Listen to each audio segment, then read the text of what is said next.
Up at the top of Wild Horse Saddle, it's not a mountain pass, it's a saddle. If it's wrong, named wrongly, then they can correct it. It's a saddle, it's not a mountain pass.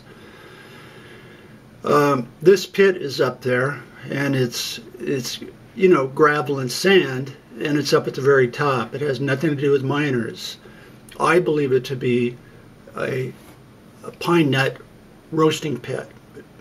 Why is it not black and a pit not dug down here like with the agave? The agave were roasted for hours, at least half a day or more.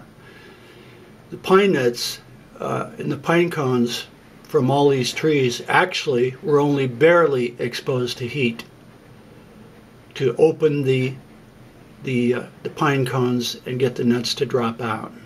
If they were not, you know, fully opened. If they're fully open, the animals quickly get them.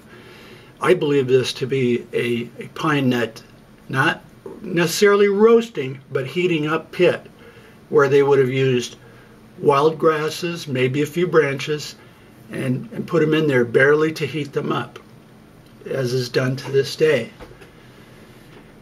And then after they get the nuts, out, they still have that shell on them, and they did go through a tedious process of roasting them again, but they weren't roasted for very long. They were barely heated up.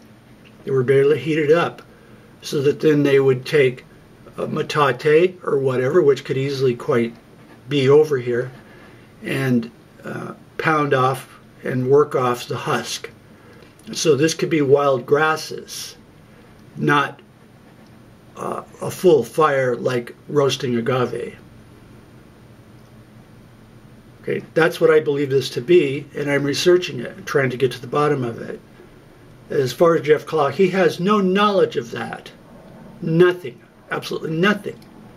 I have posted on my other videos the agave roasting pits and how they were used, and why I believe this to be a pine nut sort of roasting pit. Why? Because it's on the top of the saddle, because they did the chaff similar to what is done with wheat.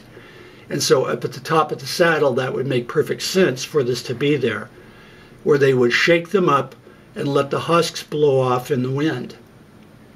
That's why I believe it's there. Now maybe it's not. Well, let's just let an Indian report back to us something about is lost to history. But anyway, Jeff Claw has no knowledge of this, nor does he care about it, or anything about it. He has no knowledge of the area. It's just that he went up over here and went down there and says, why do I know what the Paiute did? Well, the guy has limited knowledge.